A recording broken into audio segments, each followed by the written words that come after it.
Mi nuera me llamó furiosa. «Eres una vieja entrometida, tu tiempo ya pasó». Pensé que había perdido la cabeza. Entonces le respondí con calma: «Querida, ayer puse la casa otra vez a mi nombre. El coche también es mío, y tu tarjeta ya está cancelada». El silencio que siguió fue ensordecedor. Mi teléfono sonó aquella tarde de domingo mientras regaba las begonias de mi jardín. El sol de mayo caía sobre mis hombros como una caricia tibia, recordándome los días en que Roberto y yo plantamos esas flores juntos. Al ver el nombre de Alejandra en la pantalla, mi estómago se contrajo. Últimamente, cada llamada suya venía cargada de reproches. «Diga», contesté, intentando que mi voz sonara serena. «Eres una vieja entrometida, tu tiempo ya pasó». La voz de mi nuera atravesó el auricular como un latigazo en pleno rostro. «¿Cómo te atreves a hablar con el contador sin consultarnos? ¿Quién te crees que eres?».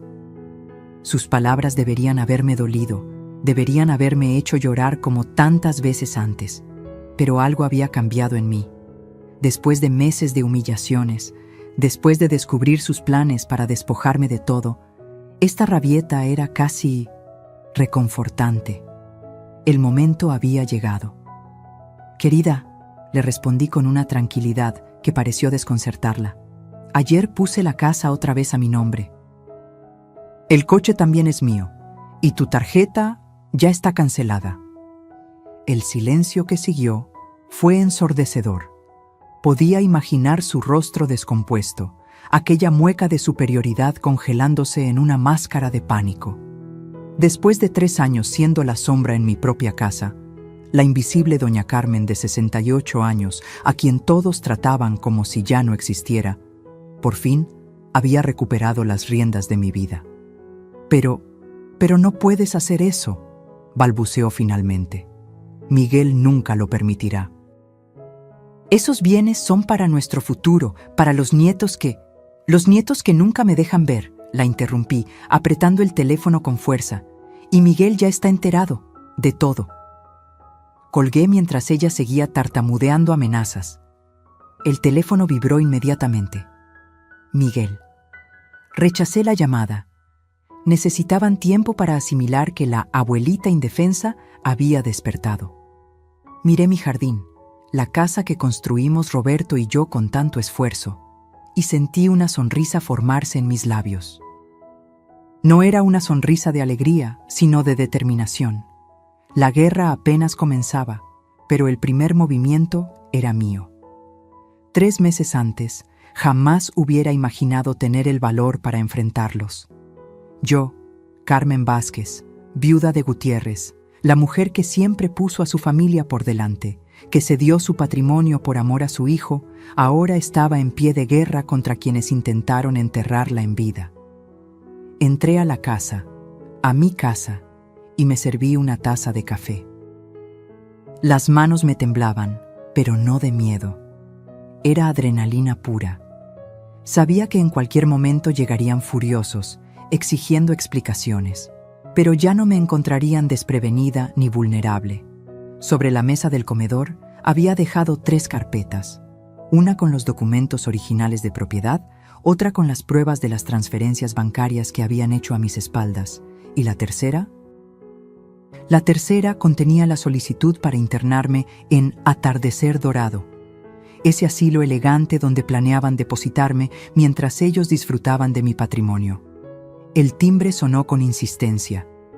A través de la ventana vi el auto de Miguel estacionarse bruscamente. Alejandra bajó primero, con el rostro desencajado. Mi hijo la seguía, pálido como nunca lo había visto. Respiré hondo. Esta confrontación definiría el resto de mi vida, y estaba lista para ella. Nadie imagina que a los 68 años tendría que luchar por mi dignidad contra mi propia sangre, pero la vida tiene formas extrañas de enseñarnos que nunca es tarde para defenderse, y yo apenas estaba comenzando. Parte 2. La matriarca confiada. ¿Cómo entregué mi vida y bienes a quienes creía me amaban? Todo comenzó hace 3 años, cuando Roberto, mi esposo de 4 décadas, falleció de un infarto. Aún recuerdo aquella mañana de abril. Él se estaba anudando la corbata frente al espejo, me sonrió a través del reflejo y, de repente, se desplomó. Para cuando llegó la ambulancia, ya se había ido. Nos habíamos conocido en la Universidad Nacional. Él estudiaba ingeniería, yo literatura. Me enamoré de su risa franca, de cómo sus ojos brillaban cuando hablaba de construir cosas que duraran generaciones. Construimos una vida próspera, una casa hermosa en Coyoacán con jacarandas en el jardín, un negocio de importaciones que creció año tras año, y nuestro único hijo, Miguel, que siempre fue nuestro orgullo. Carmen, me decía Roberto cuando Miguel se graduó con honores, hemos criado a un buen hombre, nunca tendremos que preocuparnos por él. Qué equivocados estábamos. Cuando Roberto partió, me sentí como un barco a la deriva. A los 65 años, enfrentar la soledad en aquella casa llena de recuerdos era aterrador. Las noches eran interminables, el silencio insoportable. Miguel y Alejandra aparecieron como salvadores en medio de mi duelo. «Mamá, no puedes quedarte sola en esa casa tan grande», argumentó Miguel una tarde, mientras Alejandra asentía con expresión preocupada. Además, será más fácil administrar todo si centralizamos las cuentas y propiedades. Alejandra, siempre tan eficiente con su título de administración y su trabajo en un banco prestigioso, se ofreció a manejar mis finanzas. «Doña Carmen, usted no tiene que preocuparse por nada. Yo me encargo de las inversiones, los impuestos, todo. Usted solo disfrute su vida». Sus palabras sonaban tan sensatas, tan cariñosas, y yo estaba tan vulnerable, tan perdida sin Roberto. ¿Quién mejor que mi propio hijo y su esposa para cuidar de mí y de lo que con tanto esfuerzo habíamos construido? Y así, con el corazón roto y la mente nublada por el duelo, firmé. Poderes notariales, cambios de titularidad, temporales, tarjetas adicionales para que ellos me ayudaran con los gastos. Les entregué todo. La casa valuada en 7 millones de pesos, el automóvil, mis ahorros de casi 2 millones y el 50% del negocio que ahora administraba el socio de Roberto. «Es lo mejor, mamá», me aseguró Miguel mientras firmaba.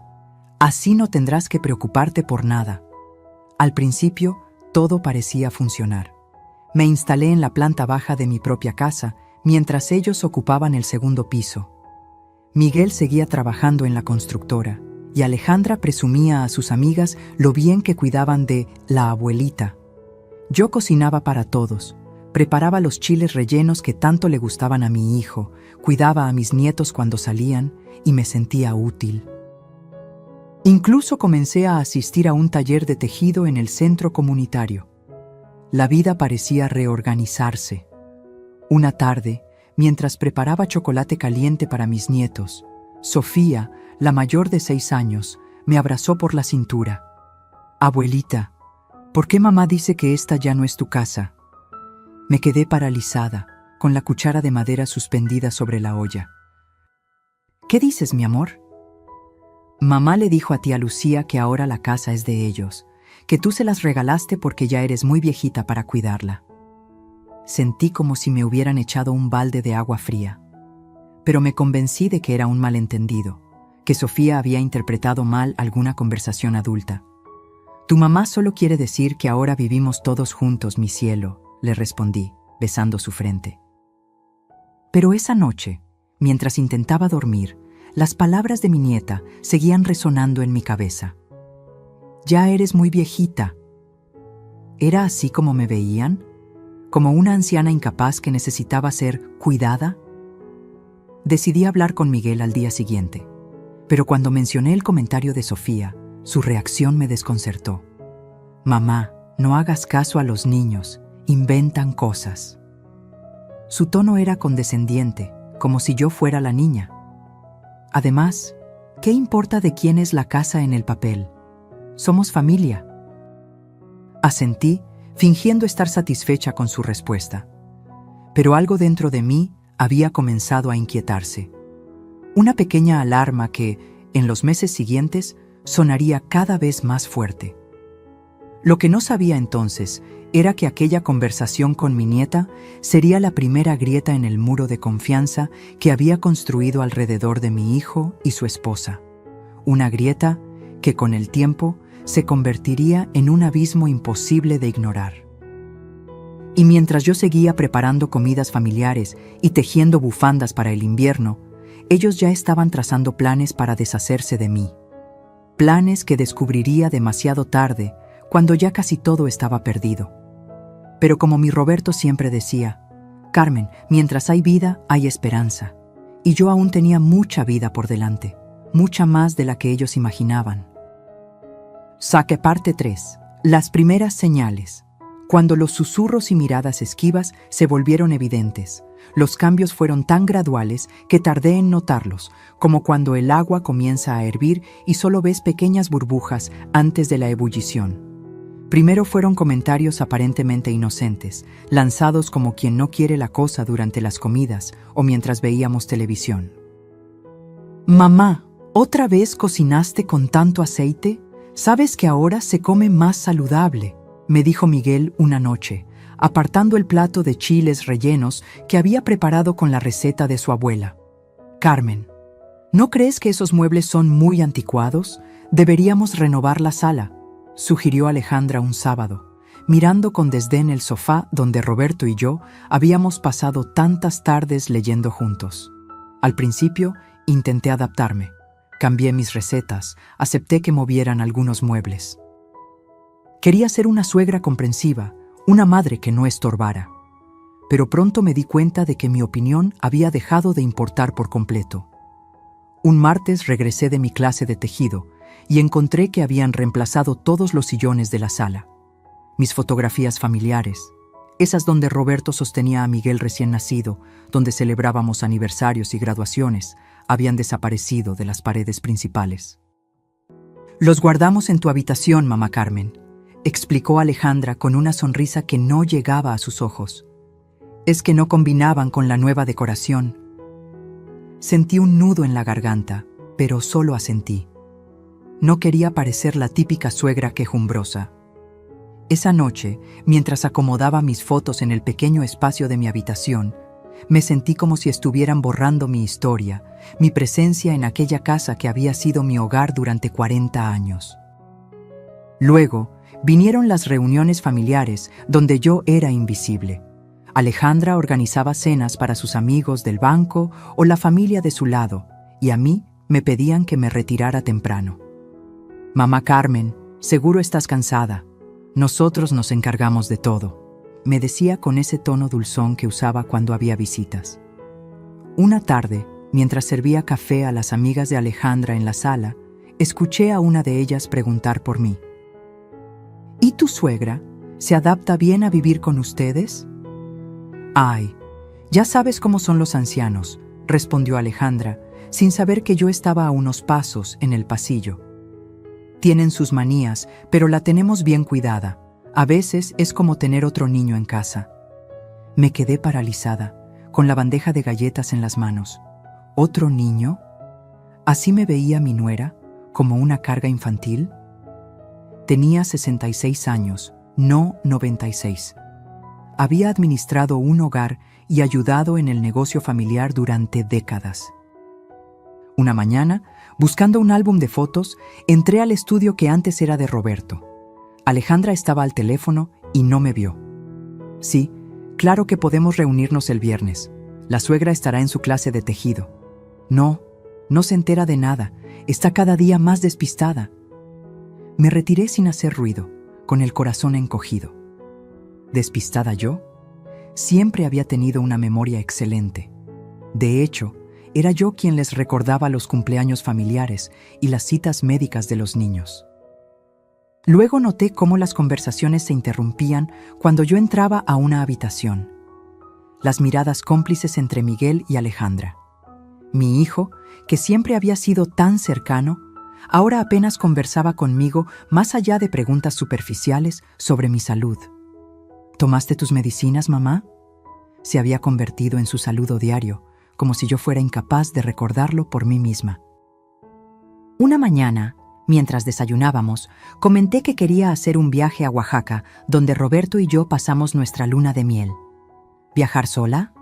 No creo que sea buena idea, mamá, dijo Miguel rápidamente, intercambiando una mirada con Alejandra. Podría ir con mi amiga Lucía, respondí. Ella también es viuda y le encantaría acompañarme. Alejandra y Miguel intercambiaron otra de esas miradas que ya había aprendido a reconocer.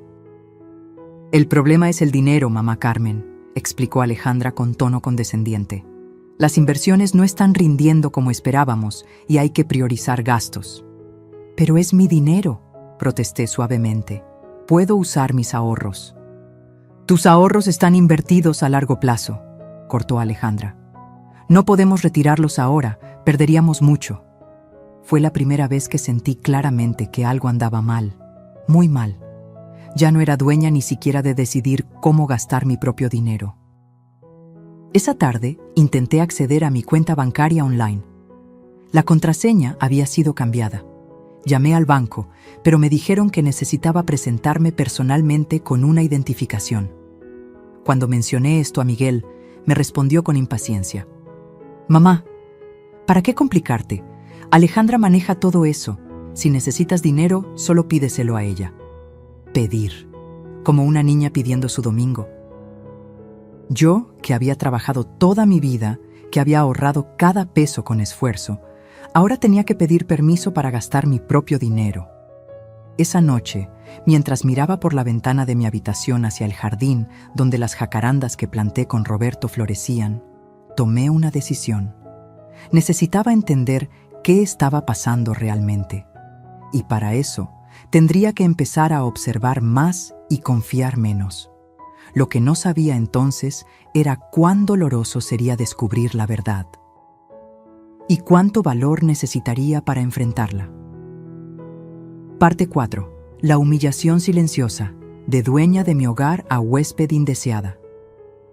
La transformación fue completa cuando, 6 meses después de mudarme con ellos, Alejandra sugirió que me cambiara al cuarto de servicio remodelado. Estábamos desayunando. Era un domingo aparentemente normal. Ella sirvió café para todos y con esa sonrisa que nunca llegaba a sus ojos, lanzó la bomba. Doña Carmen, hemos pensado que sería más cómodo para usted tener todo en un solo nivel. Así no tiene que subir escaleras. Miguel asintió, evitando mi mirada. Es por tu seguridad, mamá.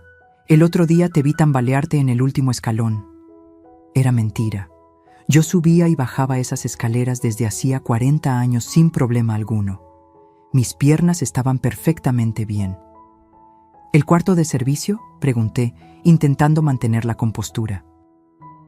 ¿Dónde dormía Lupe cuando trabajaba con nosotros? Lo hemos remodelado completamente, se apresuró a aclarar Alejandra. Tiene baño propio ahora y hemos puesto un televisor pequeño. Es como un departamentito independiente. El cuarto, aunque lo habían pintado y puesto un televisor de 24 pulgadas, seguía siendo el espacio más reducido de la casa.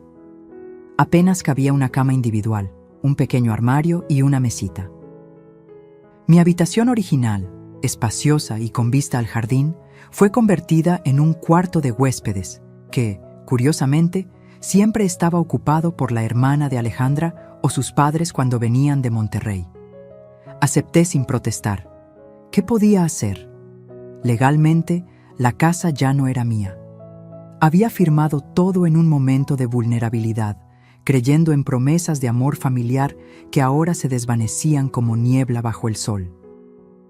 Esa noche, mientras acomodaba mis pertenencias en el pequeño armario, la mayoría de mi ropa tuvo que quedar en cajas bajo la cama, encontré una vieja fotografía de Roberto y yo frente a la casa el día que la compramos.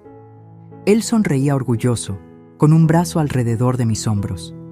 Nuestro castillo, había dicho. Ahora yo era la sirvienta en ese castillo. Las humillaciones pequeñas se volvieron rutina. Un día, mientras limpiaba mis figuritas de porcelana, lo único que me habían permitido conservar de mi decoración, escuché a Alejandra hablar por teléfono en la cocina. Sí, es como tener una niña grande. Hay que recordarle que tome sus medicinas, vigilar que no deje la estufa encendida. Ya sabes cómo son los ancianos. Me quedé helada. Yo nunca había dejado la estufa encendida. Mis medicinas eran solo vitaminas y una pastilla para la presión que tomaba religiosamente sin que nadie me lo recordara. Estaba creando una imagen de mí como una anciana senil e incapaz. Otra tarde, mientras tejía en el pequeño patio trasero, escuché a Miguel hablar con los niños. No molesten mucho a la abuela, está cansada. Pero si no estamos haciendo nada, papá, protestó Sofía. Solo queremos que nos cuente un cuento. Mejor vean una película. La abuela necesita descansar. Mis nietos se alejaron cabizbajos. Yo quería gritar que no estaba cansada, que adoraba contarles cuentos, que esos momentos con ellos eran lo único que iluminaba mis días. Pero me quedé callada, tejiendo furiosamente mientras las lágrimas nublaban mi vista. La peor humillación llegó en mi cumpleaños 68. Organicé una pequeña reunión e invité a mis amigas de toda la vida, Lucía, Consuelo y Margarita. Preparé bocadillos y compré un pastel con el poco efectivo que me quedaba. Esa mañana, Alejandra entró a la cocina mientras yo cocinaba. Carmen, olvidé mencionarte que hoy vendrán unos clientes importantes del banco. Necesitamos la sala y el comedor. Pero invité a mis amigas para mi cumpleaños, respondí desconcertada. Su rostro mostró una falsa compasión. Ay, qué pena, pero esto es importante para nuestro futuro financiero. ¿No pueden venir otro día? Es mi cumpleaños, Alejandra, insistí, sintiendo cómo el rubor subía a mis mejillas. Solo serán unas horas. Lo siento, Carmen, pero ya está todo organizado. El catering llega a las 4. Tuve que llamar a mis amigas para cancelar. Lucía, siempre perspicaz, notó algo en mi voz. Carmen, ¿está todo bien con Miguel y su esposa? Todo perfecto, mentí, tragándome las lágrimas. ¿Segura? Porque podemos vernos en mi casa. No tienes que cancelar tu cumpleaños. No. Es que me siento un poco indispuesta, insistí. Mejor lo dejamos para la próxima semana.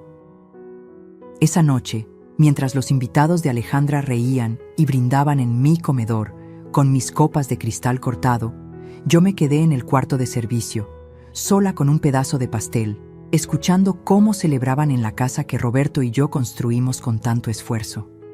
Fue entonces cuando algo dentro de mí comenzó a cambiar. La tristeza se transformó lentamente en indignación.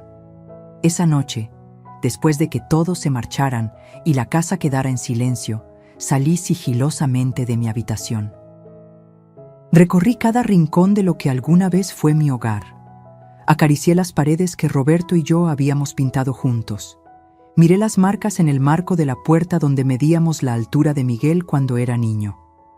No soy una carga, susurré en la oscuridad, y no me van a enterrar viva.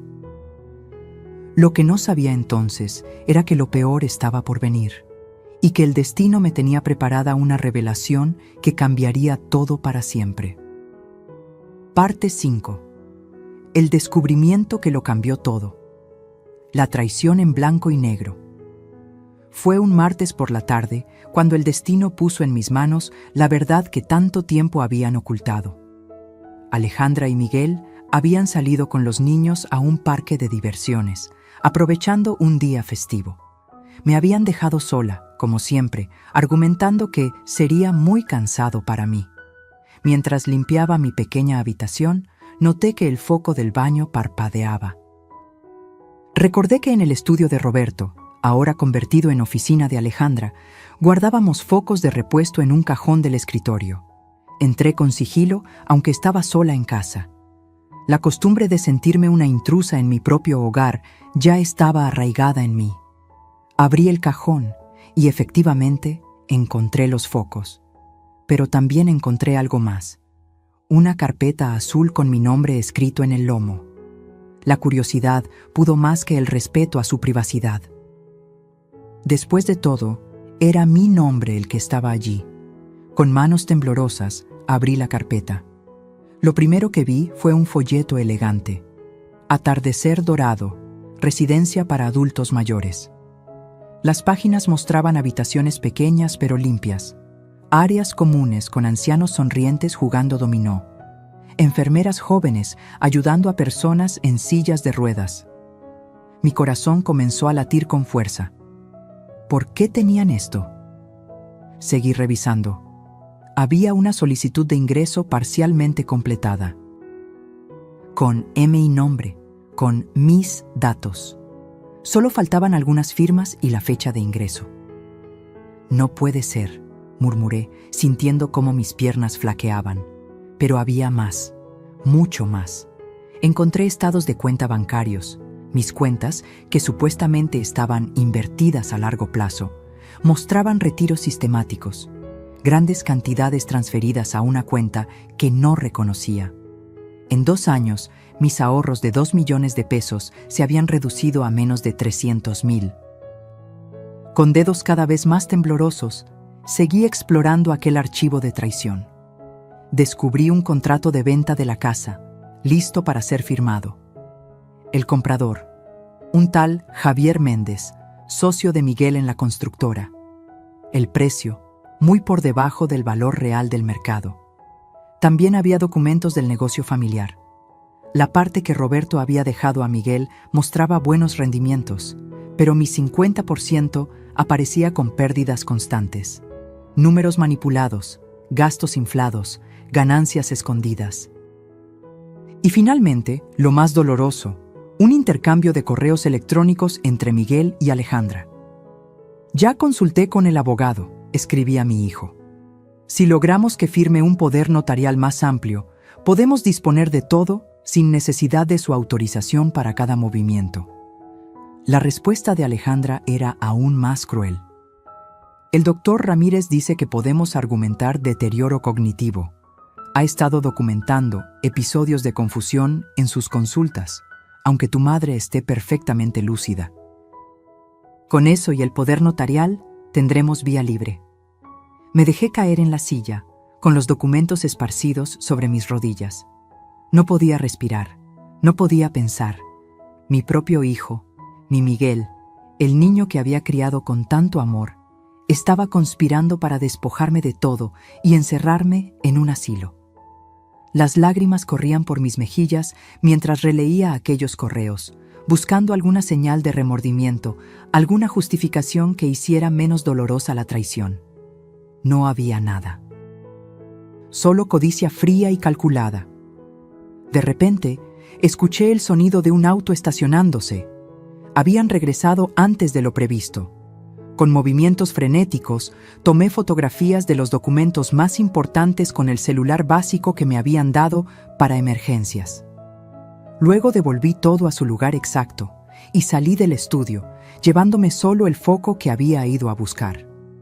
Cuando entraron, yo estaba en la cocina, preparando té como si nada hubiera pasado.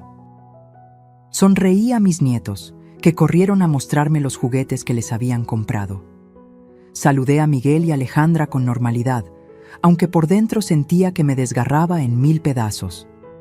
Esa noche, encerrada en mi pequeña habitación, lloré hasta quedarme sin lágrimas.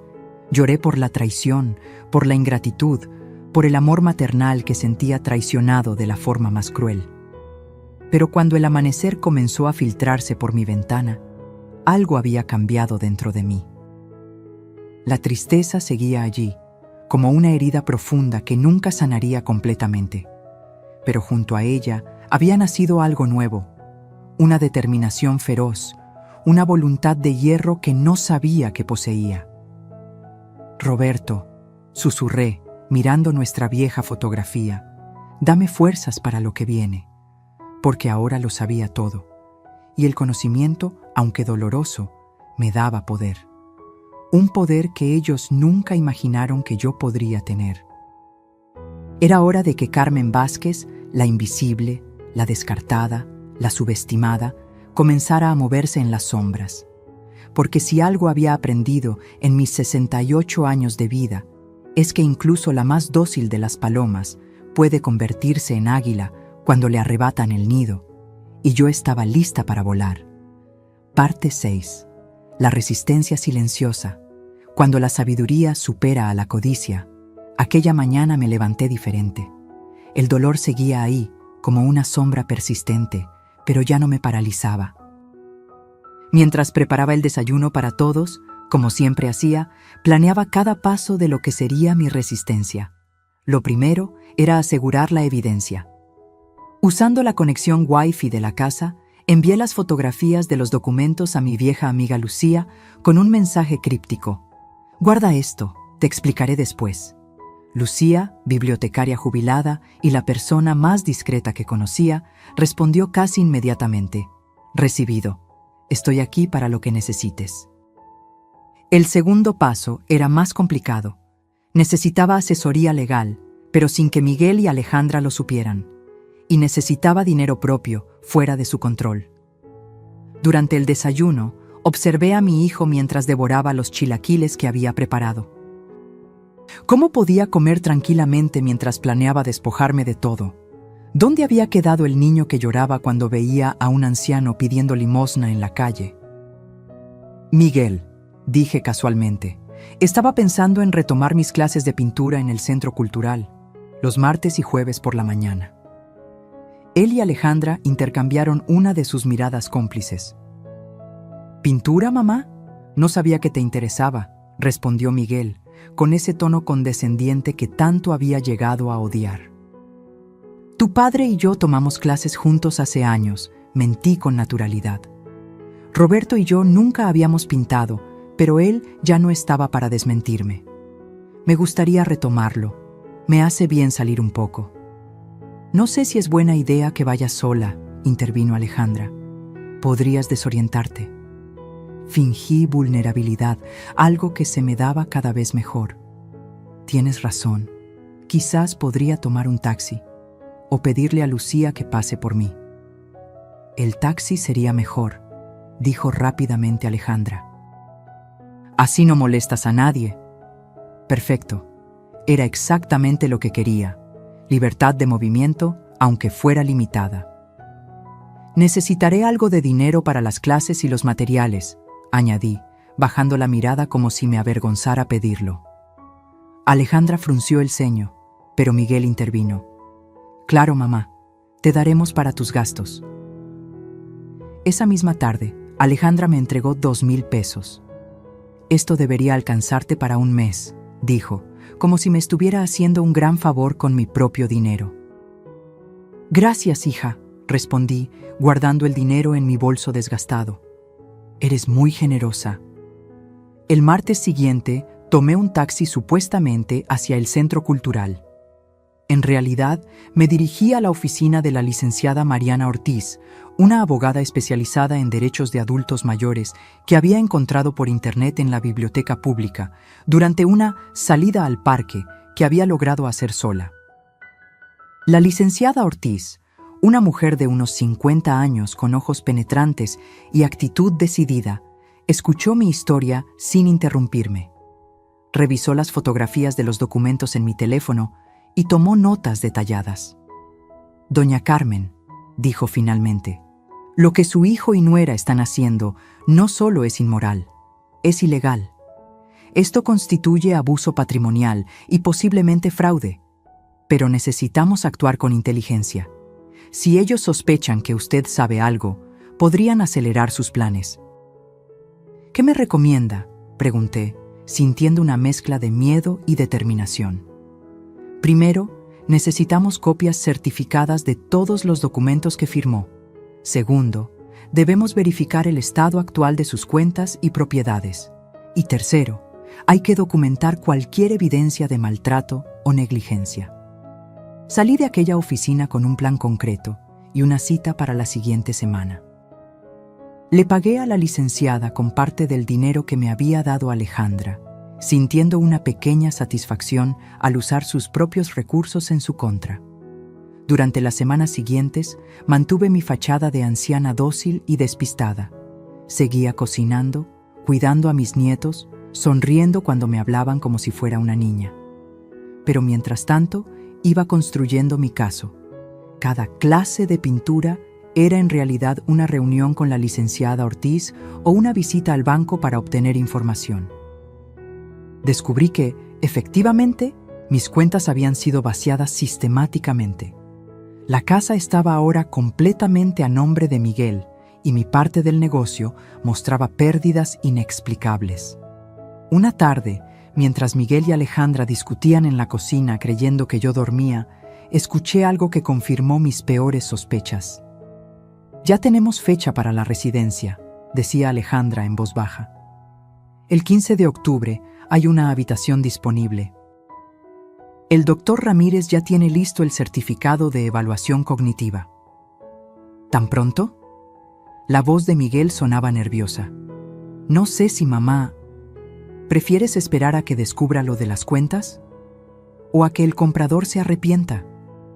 «Ya hablamos de esto, Miguel. Es lo mejor para todos. Ella estará bien atendida». «Supongo que tienes razón», cedió mi hijo. «Después de todo, ya no puede valerse por sí misma». Me mordí el puño para no gritar de rabia. Claro que podía valerme por mí misma.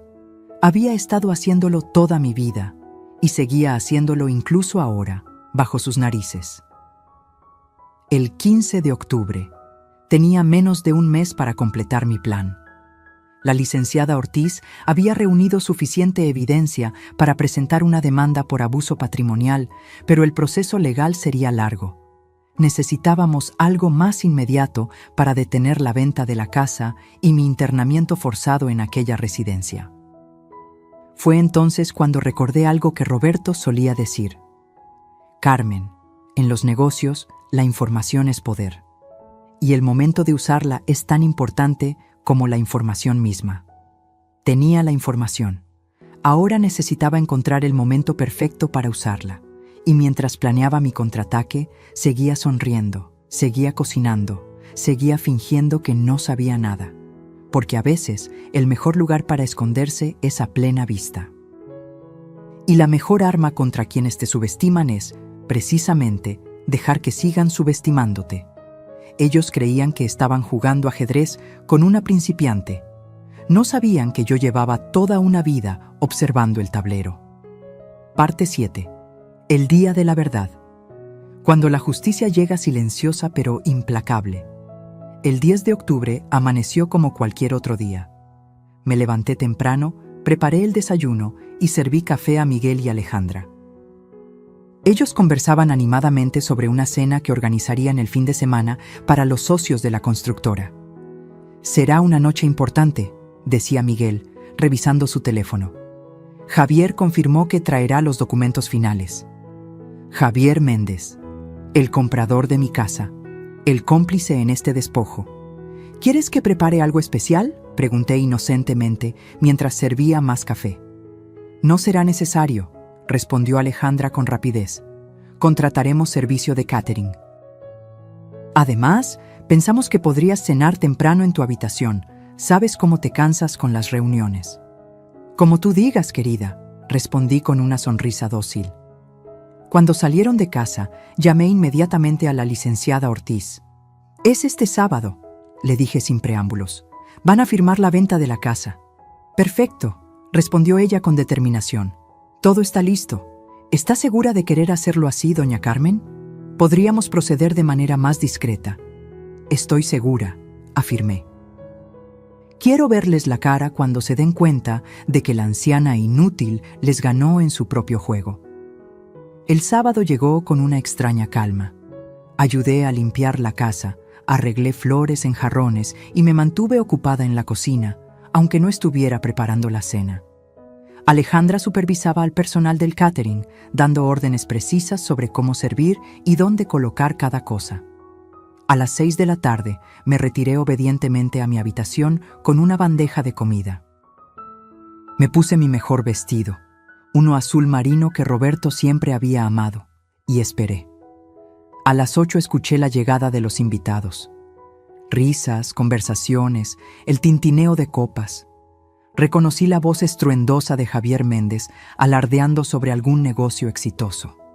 A las 9 en punto, tal como habíamos acordado, sonó el timbre. Desde mi habitación, escuché a Alejandra abrir la puerta, su voz confundida al encontrarse con visitantes inesperados. Era mi momento. Salí de la habitación y caminé por el pasillo hacia la sala.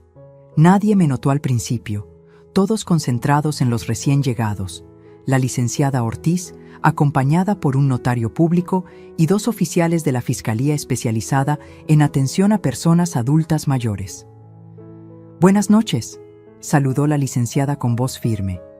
«Lamento interrumpir su reunión, pero tenemos un asunto urgente que tratar con el señor Miguel Sánchez Vázquez y la señora Alejandra Montero». Miguel se puso pálido. Alejandra, por su parte, mantuvo la compostura, aunque su sonrisa se congeló en una mueca tensa. «¿De qué se trata esto?», preguntó Miguel, acercándose nerviosamente. Fue entonces cuando me vieron, de pie en el umbral de la sala, vestida formalmente y con una expresión que ninguno de los dos reconoció en mí, la de una mujer que ha recuperado su poder. «Se trata de mí, hijo», dije con voz clara que resonó en la sala repentinamente silenciosa. «De mí y de todo lo que han estado haciendo a mis espaldas». La licenciada Ortiz tomó la palabra, explicando formalmente que estábamos allí para detener cualquier transacción relacionada con la propiedad y para presentar una denuncia por abuso patrimonial, apropiación indebida de bienes y falsificación de documentos. «Tenemos pruebas», continuó, «de transferencias bancarias no autorizadas, manipulación de estados financieros del negocio familiar y un plan para internar involuntariamente a doña Carmen en una residencia, utilizando certificados médicos fraudulentos». Los invitados comenzaron a murmurar, incómodos. Javier Méndez, con su portafolio de documentos, intentó escabullirse hacia la puerta, pero uno de los oficiales le indicó amablemente que se quedara. «Esto es un malentendido», balbuceó Miguel, mirándome con una mezcla de sorpresa y traición. «Mamá, ¿qué has hecho?». «Lo que debí hacer desde el principio», respondí, acercándome al centro de la sala. «Defenderme. Porque aunque ustedes me vean como una anciana inútil, sigo siendo Carmen Vázquez, la mujer que construyó esta casa y este patrimonio junto a tu padre». Alejandra intentó tomar el control de la situación. «Oficiales, mi suegra ha estado confundida últimamente. Su médico puede confirmarlo. Todo lo que hemos hecho ha sido para protegerla». «¿Protegerme?», interrumpí, sintiendo cómo décadas de educación para ser una mujer complaciente se desvanecían ante la indignación. ¿Vaciar mis cuentas es protegerme? ¿Vender mi casa a tus espaldas es protegerme? ¿Falsificar evaluaciones médicas para encerrarme en un asilo es protegerme?». Saqué de mi bolsillo copias de los correos electrónicos que había encontrado y los leí en voz alta. Cada palabra era un clavo en el ataúd de su farsa. Los invitados escuchaban atónitos. Algunos incluso comenzaron a despedirse discretamente, no queriendo ser testigos de semejante escándalo familiar. «Carmen, por favor», suplicó Miguel, usando por primera vez en meses mi nombre en lugar de mamá o mamita. «Podemos hablar de esto en privado». «No, Miguel», respondí con firmeza. «Ya hubo demasiados secretos en esta casa, demasiadas conversaciones a mis espaldas, demasiadas decisiones sobre mi vida tomadas sin consultarme». El notario procedió entonces a leer un documento que revocaba cualquier poder notarial que hubiera otorgado previamente. Los oficiales, por su parte, informaron a Miguel y Alejandra que estaban bajo investigación y que tenían prohibido realizar cualquier transacción con los bienes en disputa. «Esto no quedará así», amenazó Alejandra en voz baja cuando los oficiales se dirigieron a hablar con Javier Méndez. «Te arrepentirás de humillarnos públicamente». La miré directamente a los ojos, sin miedo, sin titubeos. «No, Alejandra. Ustedes se arrepentirán de haber subestimado a esta anciana inútil, porque resulta que esta anciana tiene mejor memoria, más astucia y más dignidad de lo que ustedes jamás imaginaron». Esa noche, mientras los invitados se marchaban y los oficiales tomaban declaraciones, sentí una extraña mezcla de triunfo y tristeza. Había ganado la batalla legal, había protegido mi patrimonio y mi libertad, pero había perdido algo irreemplazable: la confianza en mi hijo. Cuando la casa quedó vacía, excepto por nosotros tres, Miguel se derrumbó en el sofá, con la cabeza entre las manos. ¿Por qué de esta manera, mamá?, preguntó con voz quebrada. ¿Por qué no hablaste conmigo primero? ¿Como tú hablaste conmigo antes de decidir vender mi casa? ¿Cómo consultaste conmigo antes de vaciar mis cuentas?, respondí, sintiendo cómo las lágrimas finalmente comenzaban a brotar. Te di la oportunidad de ser honesto, Miguel, muchas veces, pero elegiste tratarme como a una niña incapaz, como a un estorbo del que había que deshacerse. Nunca quise hacerte daño, murmuró. Pero lo hiciste, respondí simplemente. Y ahora todos tendremos que vivir con las consecuencias. Esa noche dormí en un hotel. La licenciada Ortiz había insistido en que no era seguro quedarme en la casa después de lo sucedido. Mientras miraba por la ventana hacia la ciudad iluminada, pensé en Roberto, en lo orgulloso que estaría de verme defender lo que construimos juntos. Lo logré, amor, susurré. Les demostré que no soy invisible, que no soy descartable, que soy Carmen Vázquez y mi historia aún no ha terminado. Lo que no sabía entonces era que esta victoria, aunque amarga, sería apenas el comienzo de mi verdadera liberación, y que a mis 68 años estaba a punto de descubrir una nueva forma de vivir, con mis propias reglas, en mis propios términos. Parte 8. Renascimento. Quando o outono da vida se torna primavera. 3 meses se passaram desde aquela noite fatídica. O processo legal seguia seu curso lento, mas seguro. A licenciada Ortiz havia conseguido congelar todas as transações e recuperar parte do dinheiro que Miguel havia transferido das minhas contas. Eu não voltei para a casa que compartilhava com meu filho e sua família. Não podia. As feridas estavam abertas demais, a confiança completamente quebrada. Em vez disso, aluguei um pequeno apartamento no centro da cidade, perto do parque onde Roberto e eu costumávamos passear aos domingos. Foi difícil no começo. Décadas vivendo para os outros me haviam feito esquecer como era viver para mim mesma. As primeiras noites sozinha foram assustadoras. O silêncio parecia ensurdecedor, a liberdade quase opressiva em sua vastidão de possibilidades. Mas aos poucos, como uma flor que lentamente desabrocha após um longo inverno, comecei a redescobrir quem era Carmen Vázquez, além de mãe, viúva e avó. Numa manhã de janeiro, enquanto tomava café na pequena varanda do meu apartamento, recebi uma ligação inesperada. Abuela? A voz de Sofia, minha neta de 19 anos, soou hesitante do outro lado da linha. Sofia, meu amor, respondi, sentindo meu coração acelerar. Não havia falado com meus netos desde o rompimento com Miguel e Alejandra. Posso te visitar? Papai não sabe que estou ligando, mas sinto sua falta. 2 horas depois, Sofia estava sentada à minha frente, seus olhos, tão parecidos com os de Roberto, examinando meu novo lar com curiosidade. Gosto daqui, disse ela finalmente. Parece você. Como assim? Perguntei, servindo-lhe o chocolate quente que ela sempre adorou. Não sei explicar. É acolhedor, mas também livre.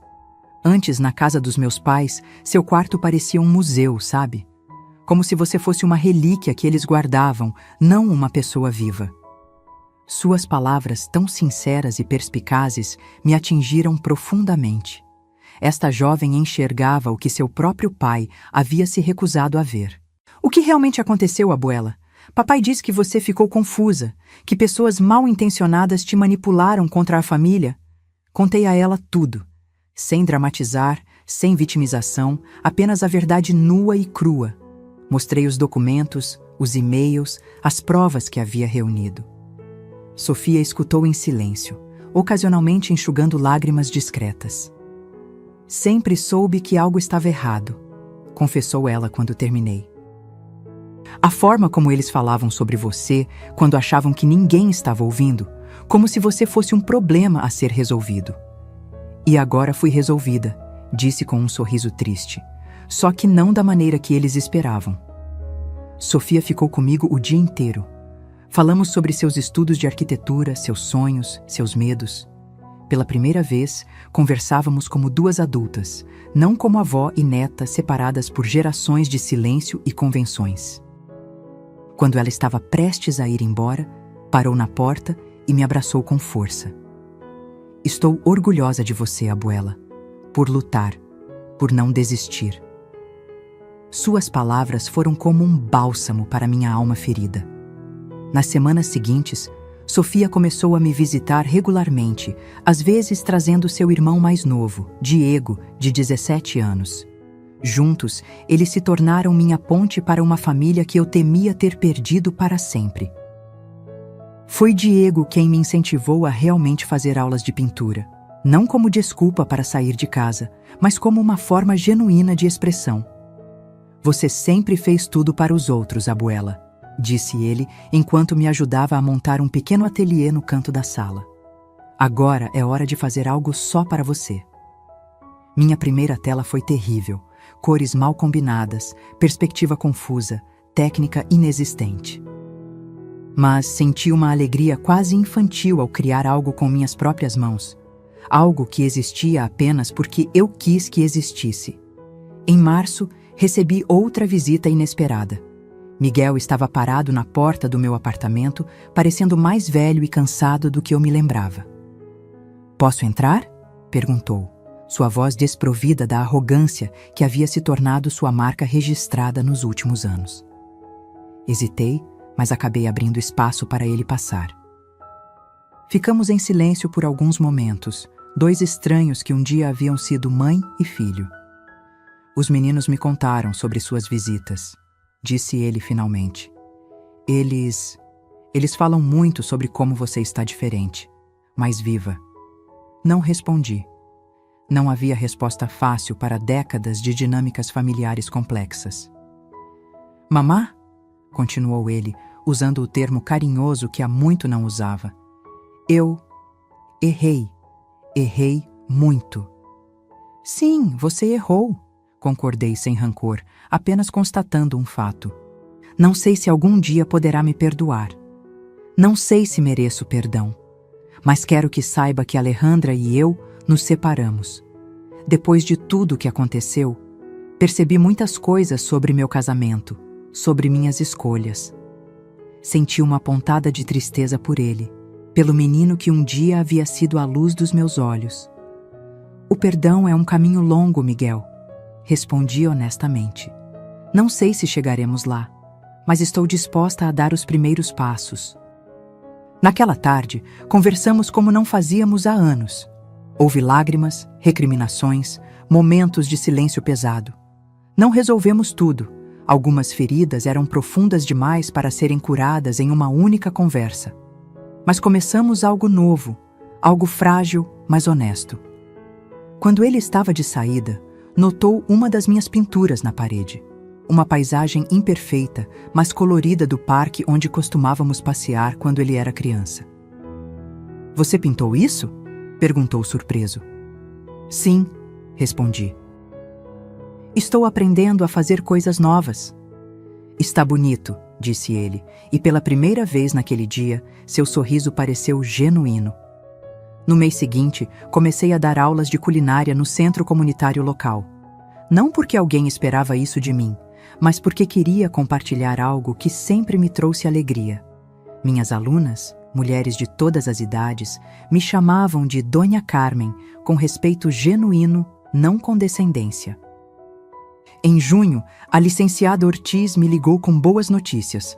Havíamos ganhado o caso. A casa permaneceria em meu nome, assim como minha parte no negócio familiar. O juiz havia sido particularmente severo com relação às tentativas de me declarar incapaz. "Parabéns, Dona Carmen", disse ela. "Justiça foi feita." Mas a verdadeira vitória não estava nos tribunais ou nas propriedades recuperadas. Estava nas manhãs em que acordava e decidia, por mim mesma, como seria meu dia. Estava nas noites em que me deitava, cansada mas satisfeita, sabendo que havia vivido plenamente, não apenas existido. Em agosto, completei 69 anos.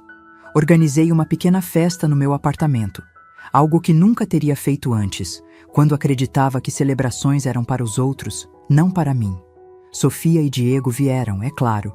Miguel também, ainda cauteloso, mas presente. Algumas amigas do centro comunitário, Lucia, a licenciada Ortiz. Uma família escolhida, construída nas ruínas da que eu havia perdido. Enquanto soprava as velas do bolo que eu mesma havia feito, fiz um desejo silencioso. Não por mais anos de vida, mas por mais vida em meus anos.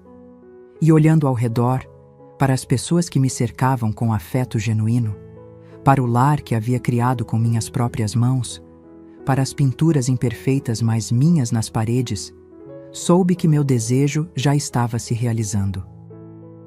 Naquela noite, antes de dormir, peguei o retrato de Roberto que mantinha na mesa de cabeceira. Você não acreditaria em quem me tornei, amor, sussurrei para a fotografia. Eu mesma mal acredito às vezes. E pela primeira vez em muito tempo, o sorriso congelado de Roberto na fotografia não me trouxe apenas saudade, mas também uma certeza tranquila. Ele estaria orgulhoso da mulher que eu havia me tornado. A mulher que, aos 69 anos, finalmente havia aprendido que o outono da vida pode ser tão vibrante quanto qualquer primavera, basta ter a coragem de deixar as velhas folhas caírem para que novas possam brotar. Fim.